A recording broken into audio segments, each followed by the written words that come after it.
Welcome. In this video, I'll walk you through an educational project designed for 9 to 10-year-old students in 4th grade of bilingual primary education. This project aligns with the Royal Decree 209/2022, targeting competencies across natural sciences, social sciences,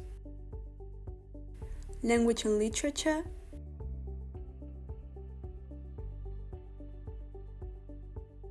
visual arts, mathematics,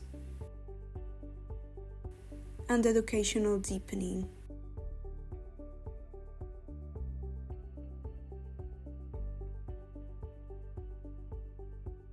The students are equipped with tablets provided by the school.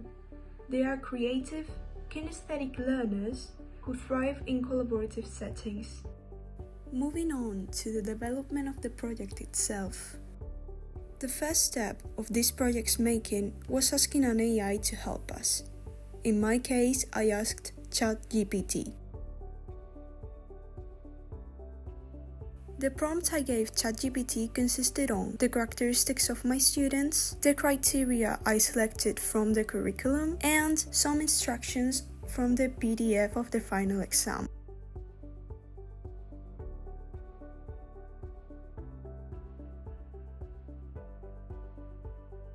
As you can see, ChatGPT offered a project about a dream eco school.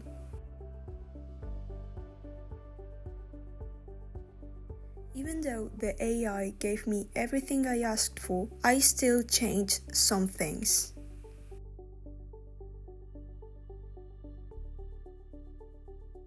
The first thing I changed was the use of augmented reality, since it is not pedagogically aligned with the goals of the activity, nor with the personalities of the children that will be doing it. Since the activity emphasizes on collaborative design thinking, storytelling, sustainability and inclusion, and children are kinesthetic learners, this isn't the best option. After reasoning this on my own, I opted for looking for the opinion of experts about this topic. This is what I found. According to J.W. Thomas, AR promotes immersive viewing but does not significantly enhance the targeted skills of narrative writing, teamwork, or environmental problem solving. Then I chose between the several tools that the AI proposed, the ones that I thought would suit best the activity, ending up with Stop Motion Studio, Pixton, and added by me, Genially. I chose these tools because, after trying them all, they were the most intuitive and easy to use. The part I changed the most was the grouping, since after investigating, I thought it would be more significant to do it this way rather than the way the AI proposed. According to Dolby P, the use of rotating roles ensures responsibility, skill sharing, and inclusion of diverse strengths, such as equality, participation, social-emotional development, leadership, and accountability. Lastly, I changed the assessment, since the AI only gave me the guidelines to create a rubric. I, based on what it gave me, created one. Now I'll show exactly what is done during this project. It is divided in 4 phases and done by groups of 4 students. This is my group of obviously 10-year-old students. As I said before, I will be giving each student a role, which will be rotating for each phase of the project. In the first phase, Ivan was the coordinator, so he had the job of supervising everyone's job. Nerea was the designer, Andrea the investigator, and Fina the tech expert. The first job was to look for information about green energy, water-saving ideas, and accessibility designs for the Dream Eco School. Then, based on the information they gathered, and with the supervision of the designer, they had to make a drawing of the Dream Eco School. And this was the result. They added a ramp and automatic doors for people in wheelchairs, and for the environment, they added solar panels, a vegetable patch, and recycling bins. The second phase of the project was the creation of a comic and the planning of the stop motion. For this phase of the project, Ivan was the investigator, Andrea the designer, Nerea the tech expert, and Fina the coordinator. As before, the coordinator's role was to supervise everyone else's job. The investigator was in charge of developing the script. The designer had to create the characters for the comic. And lastly, the tech expert was in charge of creating the comic itself. This was the result of the comic, which they use as a guideline for the stop motion. In the third phase, the students had the task of developing the stop motion. In this part of the project, Ivan was the designer, Andrea the tech expert, Nerea the coordinator, and Fina the investigator. For doing the stop motion, the coordinator acted as a movie director. The investigator and the designer created the video, and the tech expert edited it. For the voiceover of the stop motion, they chose Nerea. This was the final result. Hello, my name is Martigna. My school has solar panels, a ramp, automatic doors, recycling bins, and a vegetable patch. The fourth and final phase consisted on developing a presentation. For this phase, Ivan was the tech expert, Andrea was the coordinator, Nerea the investigator, and Fina the designer. The coordinator was in charge of organizing the presentation. The investigator had to make the script, and the designer and the tech expert both made the presentation together. This was the result of the final presentation. The children added a short introduction with the information they gathered, and information about the school drawing,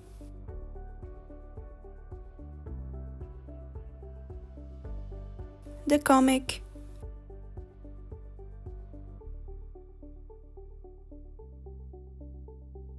and the stop motion. Lastly, they all answered some reflective questions asked by the teacher.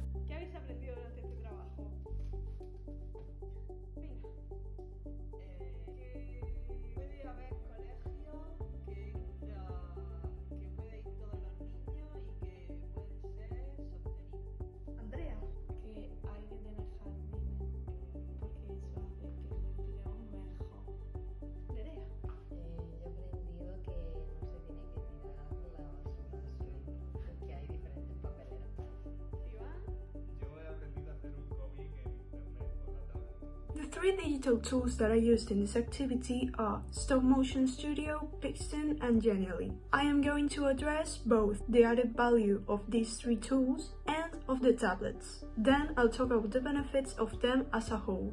First of all, Stop Motion Studio benefits the learners by bringing their ideas to life after investigating and reflecting about them. It also enhances their creativity and expression, since the students must design backgrounds, characters, etc., and supports collaborative creation, since in this activity in specific, the whole group is creating the stop motion together. Secondly, Pixton shares some benefits with the previous tool, such as bringing ideas to life or the enhancement of creativity. Moreover, when addressing this tool, we can also talk about the fact that it enhances the kids' literacy. Moving on from storytelling, we have Genially, a tool whose primary benefit is that it helps build the digital design skills of the children. This tool can also be utilized as an organization method to gather all the information in a final presentation.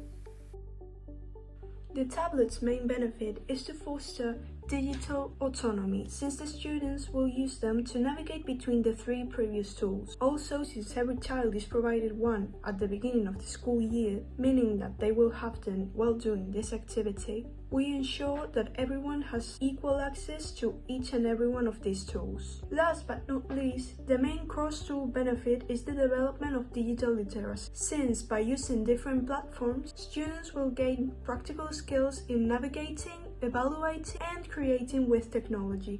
This will be the rubric used to evaluate what my students make. It is divided in 4 sections: process, project, presentation, and reflection. In the process section, I will be evaluating based on their participation and collaboration, their creativity and problem solving, their use of technology, and their research and data use. In the product section, I will be evaluating the stop motion video, the comic creation, and the eco-inclusive design elements. In the presentation section, I will be evaluating their communication and confidence. And lastly, in the reflection, I will be evaluating their self-evaluation and growth. Now I will be evaluating using the rubric for e-learning evaluation, the tools that I've used for this activity. Stop Motion Studio is an app that overall reaches the majority of the standards implied by this rubric. Nevertheless, it fails to achieve some of its requirements. It lacks a communication channel and collaboration features, doesn't ensure accessibility or user-centered participation, and has premium features that limit cost accessibility. It's only available as an app, lacks user accountability, and isn't widely known. It doesn't support customization or learning analytics. While it slightly improves cognitive tasks, it doesn't engage students in a unique way or offer ongoing feedback or progress tracking. As well as Stop Motion Studio, Pixton reaches most of this rubric's criteria, but fails to meet some. The tool lacks a communication channel, so it doesn't meet hypermediality or collaboration criteria. It provides no info on accessibility compliance and doesn't support diverse students' needs, failing user-focused participation. Premium features affect cost accessibility, and without offline mode, it also misses offline access. Only teachers provide personal info, raising minor sign-up concerns. Finally, it doesn't allow customization, so that criterion isn't met either. Genially, just like the other 2 tools, meets most of the criteria, but fails to reach some. The tool raises minor concerns for accessibility and user-focused participation, as it only partly meets those needs. It lacks offline access, requires both teachers and students to share personal data, and has premium features, failing the cost and sign-in criteria. Collaboration is limited to non-real-time communication. It doesn't allow user accountability, customization, or learning analytics. While it slightly supports complex thinking, it doesn't do so in a unique way, and feedback options are limited, raising concerns for metacognitive engagement. Lastly, I will talk about my way of utilizing the ACAD framework. The 4 CADs on the top, classroom, learning through practice, assigned roles, and group, are there because they are going to be present throughout all the activity. Then, the other cards are set in chronological order, starting with image-based media and tablets, which we will be using to look for information. After this, brainstorming and collaborative problem solving, which will help in the creation of a prototype, the sketch of the school. And for this, they will use paper and pencil or any other surface in which they could write. In third place, they will create a comic and a stop motion based on it, which will need a story, and for its creation, they will use the tablets again. Then, they will present their projects to the rest of the class, which will act as their audience. Lastly, they will reflect with the help of some questions provided by the teacher.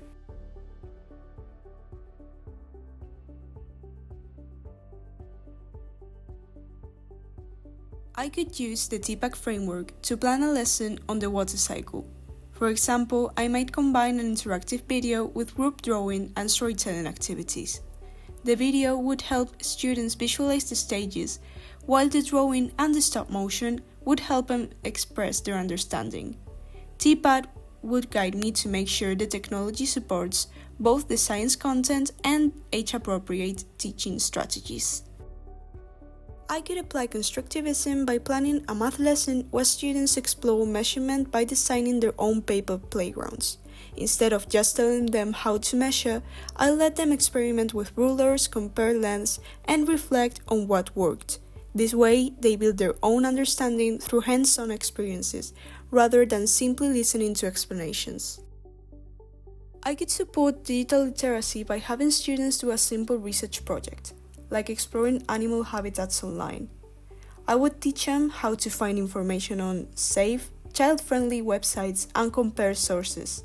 The goal isn't just using the internet, but helping them think critically about what they read and how they use that information in their own words. I could demonstrate digital competence by using a reading app that adjusts to different students' levels. I would monitor their progress, guide them in using the app responsibly, and use the data to support those who need extra help.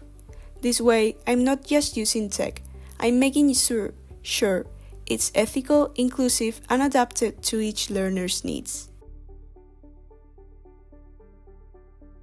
The three areas of DigComp Edu that I find the most relevant are Area 2, Digital Resources, Area 3, Teaching and Learning, and Area 5, Learner Empowerment.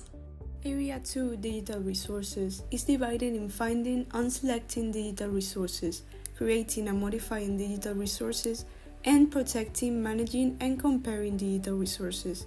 This area refers to the ability to find, evaluate, modify, create, and share digital content for teaching and learning. I believe that this area is one of the most relevant in DigComp Edu because it teaches you how to critically assess and personalize tech tools, not just use them. Area 3, Teaching and Learning, includes teaching, guiding and supporting through learning, learning as equals, and auto-regulated learning. This area involves using digital technologies to enhance teaching strategies, support active learning, and adapt instruction to students' needs. I classify this area as one of the most relevant of DigComp Edu because it highlights the value of integrating tools meaningfully into your teaching, not only adding tech just because. Area 5, Learner Empowerment, is divided into three categories: accessibility and inclusion, attention to personal differences in learning, and active self-compromise by the student in their own learning. This area revolves around the use of digital tools to personalize learning and give students more control and responsibility over their learning process. I think this area should be seen as one of the most important of DigComp Edu because it gives students a choice with digital tools, which increases motivation and engagement, especially in mixed ability classrooms. I think that the activity that best aligns with Area 2 is Activity 7, since we utilize the rubric for e-learning tool evaluation to assess the sustainability of various digital tools that we used. Regarding Area 3, the most suitable activities would be 4, 5, and 6. During these activities, we utilize different technologies to make activities. Since this area talks about how technology could enhance learning and teaching, these activities are the best matches. Lastly, regarding Area 5, I feel that I have been experiencing this area throughout all the course because of the way our professor teaches. She lets us experiment with technology and she creates her own way of teaching. I believe I deserve an 8 on this exam because I put a lot of effort into answering these questions accurately, and I spent considerable time editing and creating the materials used for this video. However, when talking about the overall grade of the subject, I feel I deserve a bit less. Compared to other groups, my projects were not as strong, mainly due to inconsistent work from both me and my teammates. The most difficult role in this course was the analyst, and I think many of my peers would agree. It requires critical thinking, emotional intelligence, and metacognitive skills. The analyst evaluates team performance and writes the final reflection, balancing fairness and insight. It is especially tough when team contributions are similar, as we still need to justify different grades. Unlike other roles focused on content, the analyst reflects on how and why things are done, making it a mentally demanding but essential role for team growth. Lastly, I'd like to address that AI played a key role in shaping my exam project by helping me create a structured and creative plan for a dream eco-school activity. It offered engaging, pedagogically rich ideas that supported my vision. But while AI was a great co-designer, it was my own judgment, creativity, and understanding of my students that brought the project to life. I adapted content, considered ethics and accessibility, and ensured it was meaningful in a real classroom. In the end, AI helped, but the heart of the project came from me. Thank you for watching my final exam for Resources and ICT in Education. I am Belén Ortiz Torres.